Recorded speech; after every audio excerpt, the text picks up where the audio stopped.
Welcome to Upstream, a source of ideas and encouragement for courageous bishops, pastors, priests, and seminarians, and the people who support and work with them, who are swimming against the currents of an increasingly hostile culture to bring Jesus to the world. My name is Pat Lencioni. I'm the host of Upstream. I've got a co-host here today, Chris Jenson.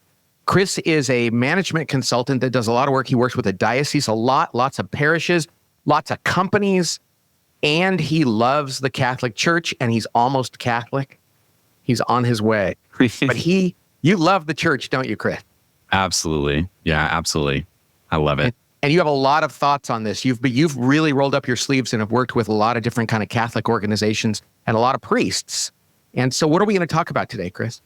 Well, I'm excited about this one, the war on mediocrity, Pat. That's our topic for today.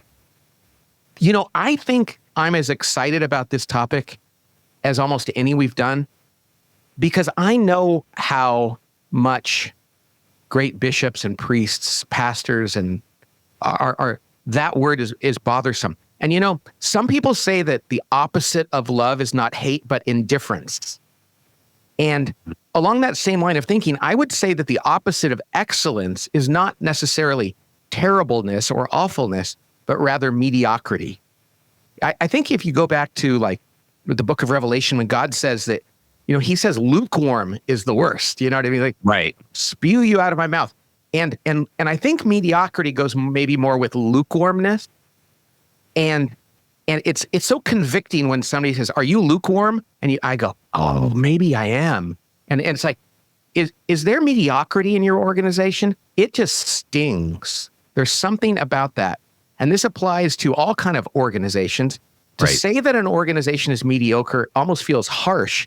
And it implies that the people within that organization just don't really care about what they're doing, about their customers or the people they're supposed to be serving. And I know in my work with leaders, there's nothing quite like saying things are mediocre here that repels them and makes them think, oh, we got to do something about that. Now, for priests, from bishops to seminarians who are studying to be priests, you know, this is so important because your vocation is more important than other leaders. I mean, you have the most important jobs in the world. I know it's not just a job. Right. And so I think that we need to really unpack this, Chris, this whole concept of mediocrity, so that we can go about eradicating it from the parishes or the dioceses or the apostolates that we lead. Yeah. Yeah. It's the right topic in the church. And you and I work in both the church and the corporate environment. And we do see mediocrity across all spectrums. And leaders regularly will ask us, what are the most difficult organizations to work with? And they're not surprised when often we'll say, you know, sometimes the church is really challenging. And this is one of the topics. And as somebody who's recently immersing himself in the Catholic Church, coming from the evangelical side,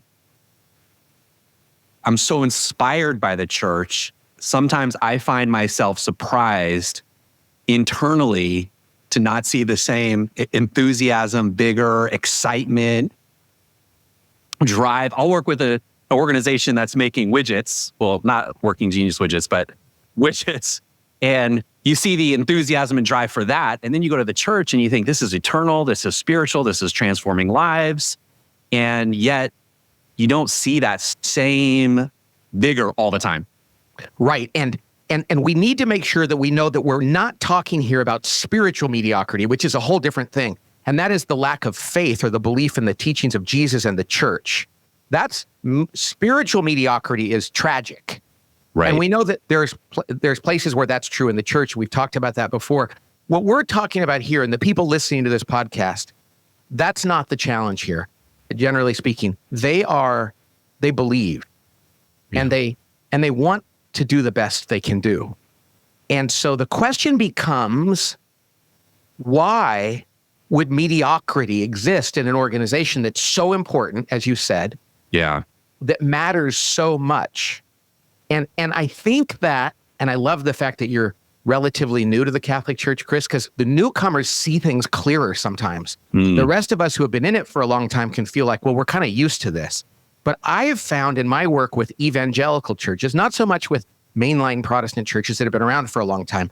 But the difference between like the Catholic Church and many of the, I call them startup evangelical churches, is that there's more mediocrity tolerated in Catholic churches and in dioceses and things like that. I think for a few reasons, one of which is we've been around for a long time, and by the grace of God, we know that he is going to be with the church forever.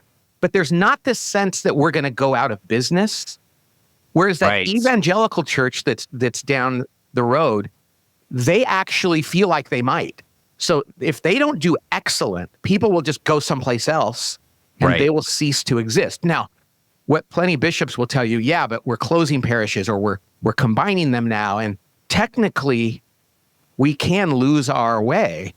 But we've been around for so long that people kind of think, yeah, but we're going to be here 10 years from now, even if we don't fix these problems. And so I think it creates kind of a sad and unintentional complacency that I think is somewhat unique to the Catholic Church and probably to many mainline Protestant churches as well. Does that make sense? Absolutely. And it's true. I've seen evangelical churches close all the time. The church I grew up in closed. Actually, I just got an email that they're tearing it down and building houses where that church was, which is sad. And, it's a whole different conversation, but they do close. And the Catholic Church, even in the diocese I work with, they're going through the pastoral planning and what do we do with parishes. But it is different to your point. There is a sense that on the positive side, one of the things I admire about it is this is Jesus's church. It's not ours to save and protect. On the other, the curse side of that is the urgency to be a source of evangelization in our area and to bring the transformation of Christ to our parishes, to our cities. You can see that coming down. And I guess you would know better than I would, because to me it's surprising. I'm so inspired by it. I don't know why anybody wouldn't be talking about this, but if you've lived in it and you've gone through it and it's tradition, that's probably a driver of mediocrity. It's unfortunate. Yeah. And here's the thing. It's not really a Catholic thing because, Jesus started the Catholic Church. Peter, the first pope, Paul, in Antioch, they were at risk of losing everything, in Antioch. So it's not like the church in the earliest church, they didn't have this challenge. Right. They did have the challenge. We need to compel people here. And of course, it's the Holy Spirit doing the work. Don't get me wrong. Right. But there was a sense like we have to reach people now. There's a sense of urgency and high standards that sometimes doesn't exist in some Catholic places where in a diocese or a parish, they feel like, well, it was kind of like this 20 years ago. It'll probably like this 20 years from now. And of course, we don't want that. Right. And it's one of the things I love about my relationship with the priests and bishops that I work with.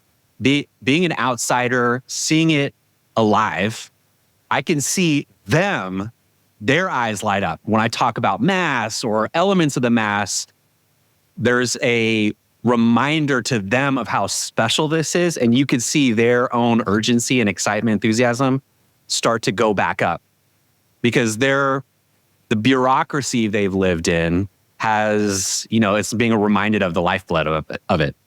And that's one of the things about converts coming into the church. I probably, if I look at all the Catholics I know that have taught me the most, many of them were converts because they're like, hey, do you realize this? And I'm like, I think I was taught that when I was young, but maybe I don't remember it, or maybe I see in your eyes this new excitement. And so converts keep us fresh. And outsiders sometimes do too. And that's why you and I as lay people, when we go in and work with them, we're like, hey, this can be better. And they're like, really? Right. Okay, there's another thing. And the other thing that I think sometimes keeps Catholic churches from being more excellent is that we've gotten lured into this sense that working at a Catholic church is a bit of a jobs program.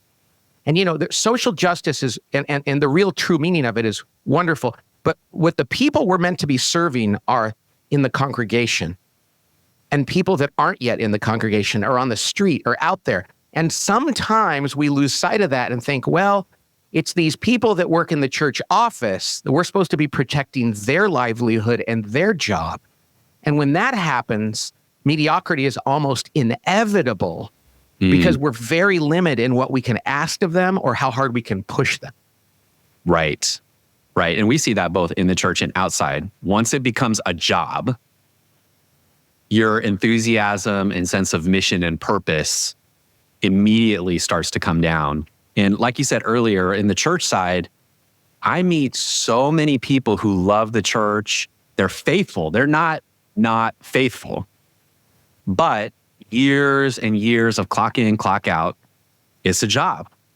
And there hasn't been any disruption to that or any reminders. It's one of the reasons why I think the priest in particular, the bishop in particular, you and I were talking about this on the phone, the role of the bishop I've recently just been inspired by to be the chief reminders of how important this is and why, if you work here, even as a layperson, this is not just a job. I was telling our archbishop, the chancery office, the pastoral center, this should be the best place to work of any company because everything you're doing is for an eternal purpose in the church.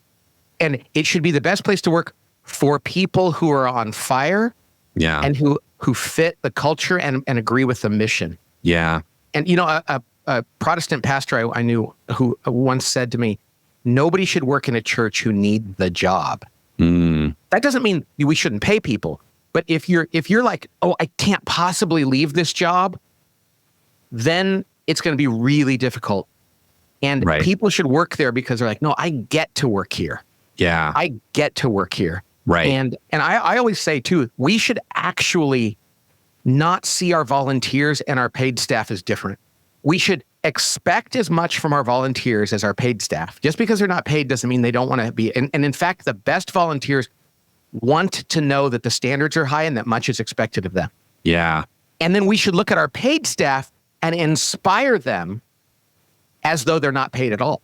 Right. Which sometimes what we do is we don't expect a lot of our volunteers. Well, we don't pay them. And then we don't feel like, well, I don't have to inspire the people that are paid because it's their job. It's their job. And we usually get the worst on both ends. So we have to look at both of them and say, inspire them all, expect a lot from them all, whether they're paid or not is almost incidental. Yeah. Yeah. And I haven't met anybody at any of the parishes or dioceses who are paid so much that they feel enthused by that. Right. So it's not a career, but I do see a lot of people who they love the church and they started working there and they've been there for decades and it has become a job and they're loyal to it as a job. Right. And yet there's not that punch in their sense of their experience at work at all. You know what sometimes happens in those situations too when we allow that to happen is that good people come along, either people that retire early or want to make a change in their job and they could work in the parish, but they're on fire. Right. And I don't think people do this on purpose, but they get blocked out because they're like, this is going to be a threat to the stability of my job. And great volunteers and great potential employees are often turned off and pushed away by people who are protecting mediocrity. Right. You've known priests and bishops, you've been in the church your whole life.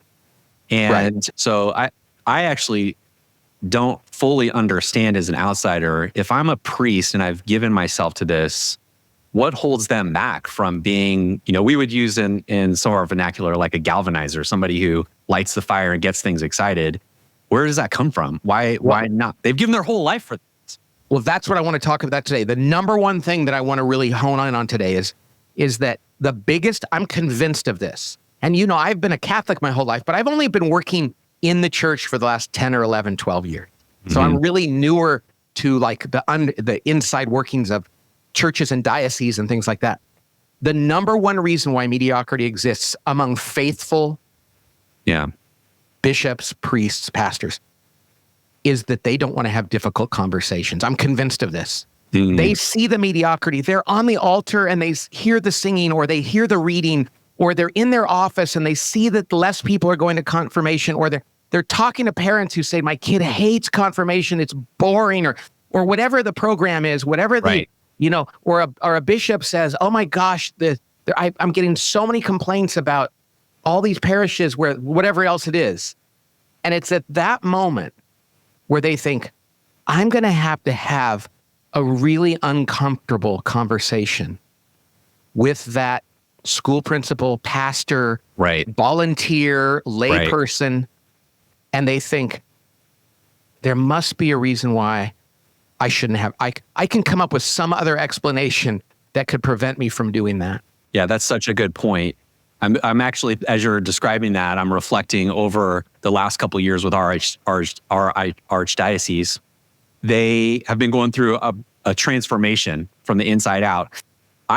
You're right. If I look at what has really been the source of transformation, it's been the leaders beginning to confront things that were the sole source of mediocrity. Either people who weren't actually faithful, confronting them, which was inspiring to the faithful ones because it sent a message, we're serious about this mission.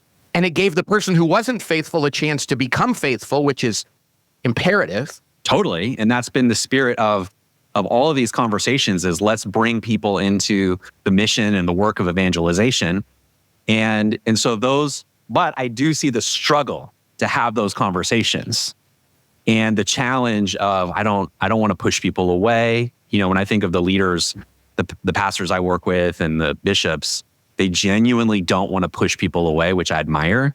And yet robbing the people of the challenge is what keeps us in this mid state of mediocrity. Yeah. Let's use a few examples so we can put some leaves on this tree. Yeah. Like imagine that you're in a parish and you're the pastor and you know that one of the priests, your associate priest, is usually probably one other, that you've heard from people that his homilies aren't good. You've been in a couple of situations where you've seen him speak. A good man, faithful, which is the most important thing. And delivering a good homily is not what makes a great priest, although it's really important to help people access the gospel and Jesus. And for people that are coming to Mass and looking to connect to the beauty of the truth, it's important. It's really important. And pastors will know that priest doesn't give a good homily and not want to tell him. Right. And parishioners will come up and go, oh, when Father Fred, I use Fred as an example. My old pastor was Father Fred. I'm not talking about him. When Father Fred preaches, my kids are just, we go home and they complain and it's so sad. And it's that moment where in love and grace and truth, that pastor can sit down, I want to help you with your homilies. Right. And yet they'll think, yeah, I don't know. There's so many excuses for not having that conversation. And yet Father Fred will benefit from it. The parishioners are going to benefit from it. Here's another one. A bishop knows that one of the Catholic high schools in his diocese is not teaching the truth of the faith. Yeah. And people will tell him that, say, my children are there. My children go there and get confused. And even the parish priests, the pastors, know that the kids that they educated up till 8th grade or took through, catechism are now being misled in the church. And I will talk to these people and they will say, well, I don't really have authority over that. They're run by a religious order or, and it's like, no, just go have a loving but direct conversation with the principal and say, I'm as a brother in Christ and as your spiritual leader, a priest or a bishop, I'm calling on you to correct this error. Right. Because it's not good for you and it's not good for them. Right. That to me is not an optional thing. Right. And I'm just here to say, and I love, and these are not unfaithful bishops and priests, but even the faithful ones will find a reason why it's probably not going to work. Yeah. And it's like, well, it doesn't have to work. The Holy Spirit will make it work, but you have to play your part. And I think mediocrity persists in so many things in the church precisely because we think that having a hard conversation is not part of our job. That's exactly right. This has been one of if I think of the pastor at the parish where I go to Mass, largely because of the work with Amazing Parish and engaging and learning some of these principles where he's formed a team. And I remember hearing about his team, and in the early phase, it's gone through iterations because as he formed it, he started to have to confront behaviors and attitudes amongst that group. These are people who love the parish, love the church, but he started recognizing in himself the challenge of doing this. And there was a lot of fear. I don't want them to leave. I don't want them to leave the parish. I don't want them to get pushed away. But as he started doing it, and he started to realize they're coming together, they're getting, as a result of confronting and having those difficult conversations, they're more clear on what we're trying to accomplish and what's expected of me, their enthusiasm. And now a few years later, they have an amazing principal at their school. Their school is going through a radical transformation where they're having difficult conversations, and a lot of their faculty and staff are coming on board. A few have left, not many, but most of them are coming on board, and that's creating a whole new buzz.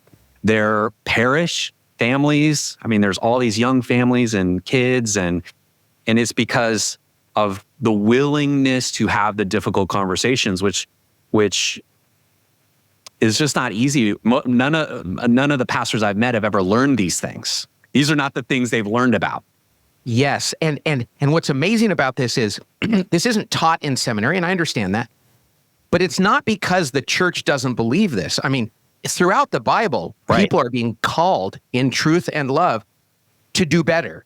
Right. Jesus did it with the apostles, the disciples, all the time. They did it with one another. There's examples throughout church history, but somehow today, and I think it's society in general, it says you're always supposed to affirm people, and they're a volunteer and they're not doing very good, but let's just go thank them. Yeah. And then the people, but everybody kind of knows they're not good at this.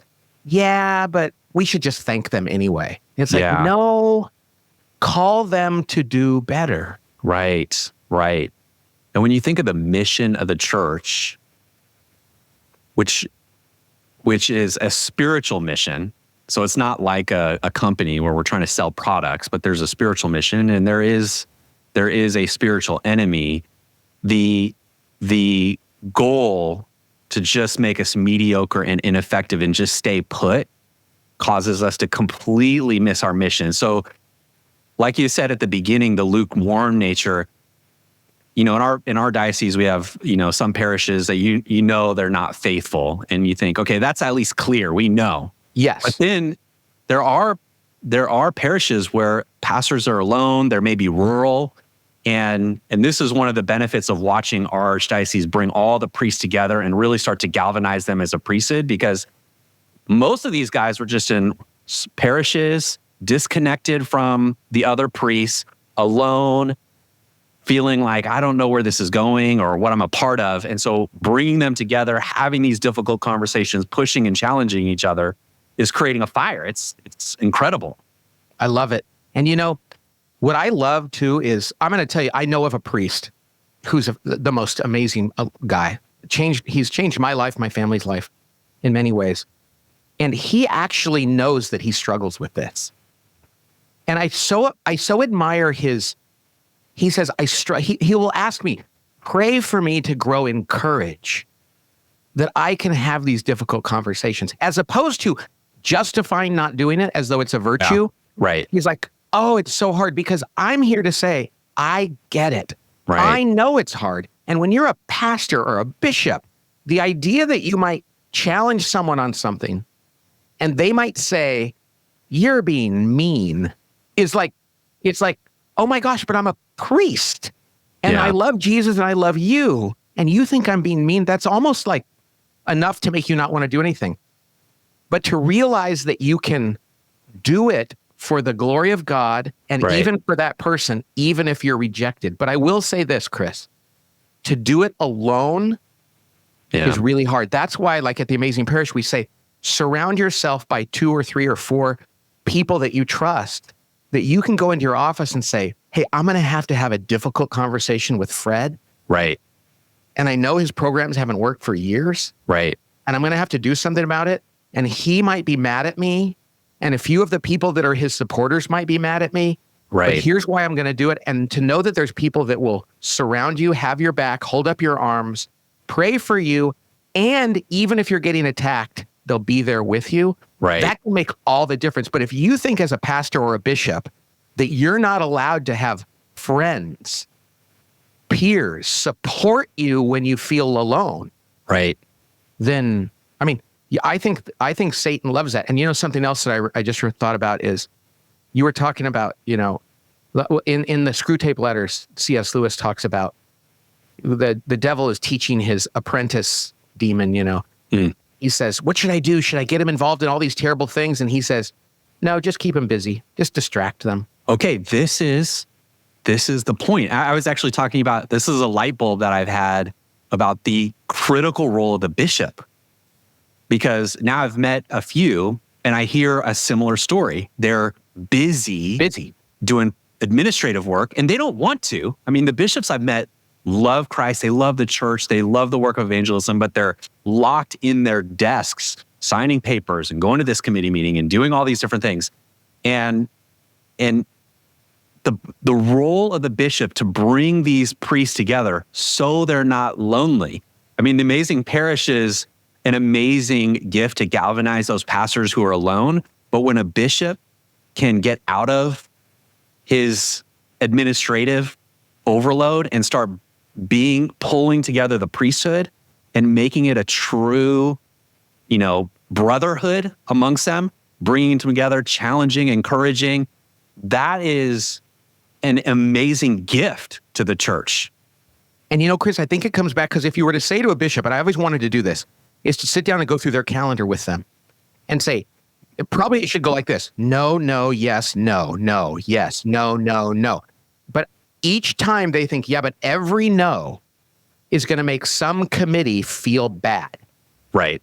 And if you think that you can, and I love when they said, but Jesus, there's more people here. He goes, no, my mission is to move on to the next town. And yet, and I'm susceptible to this too.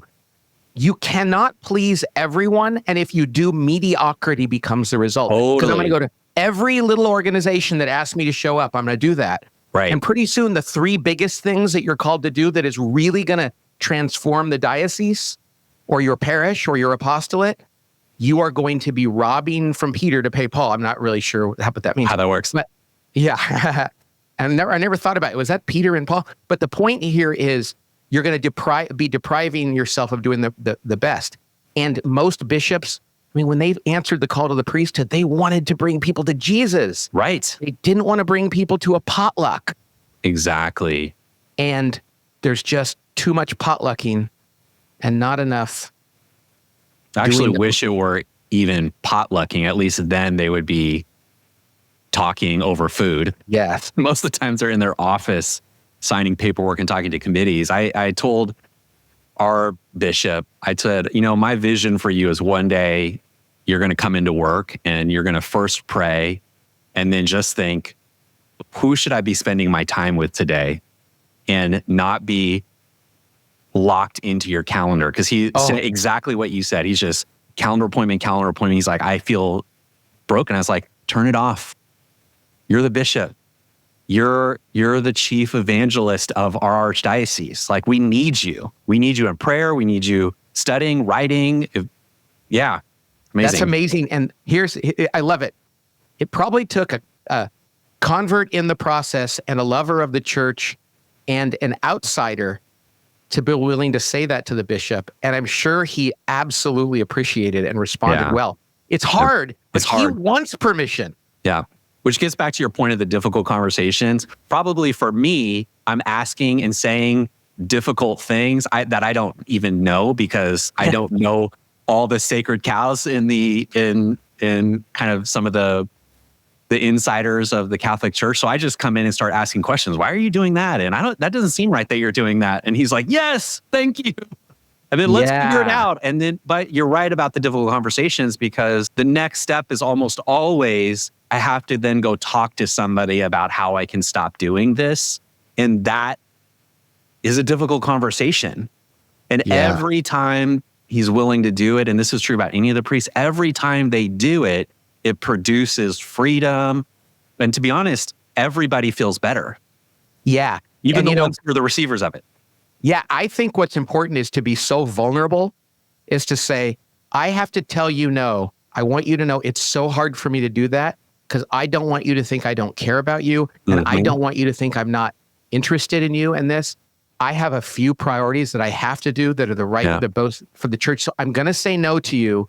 And just know it takes a lot of willpower for me to do that because it's so much easier to say yes, but it's not Yeah. the right thing for the church. In other words, be honest with people like, I hate saying no.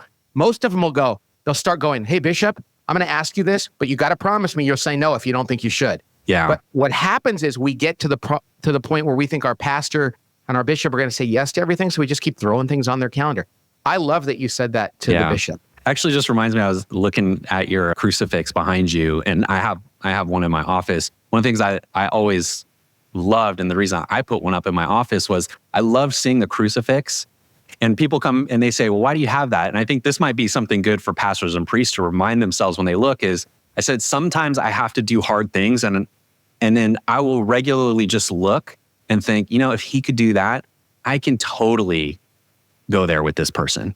If he could, if he could do that out of love, like I can do these feel like big things to me, but none of it compares to what he went through because he loved us. So if we love the church, we love the mission of the church, we love these people, then can't we be a little bit more like Christ? And I think with pastors and priests, they have this visible reminder everywhere they go that we could just, in those moments, okay, Jesus, if you could do that, I can certainly go say this to them because I love them. Right. I can say to somebody, I need you to make the homilies better. Right. I need you to, or even I need to get somebody else to run confirmation. Exactly. Because I've seen this and the thing, while Jesus is up there on the cross we might have is that someone will be upset with us. Exactly. And it's like, and that's suffering. Yeah. I can suffer through that. So, Chris, I want to thank you for loving on the church and for bringing this beautiful perspective. And as a lifelong Catholic, you inspire me to love the church even more. I want to thank everybody listening to this, whether you're a seminarian or a bishop or a pastor or associate priest. Thank you for your answering the call, for your vocation and love for Jesus and the church. And thank you to all those people that are working with priests and bishops that are listening for making that your vocation, your job, or your volunteering experience. So that's it today. Let's declare war on mediocrity because it's good, it's virtuous, it's loving. And thank you for joining us. We'll talk to you next time on Upstream. God bless.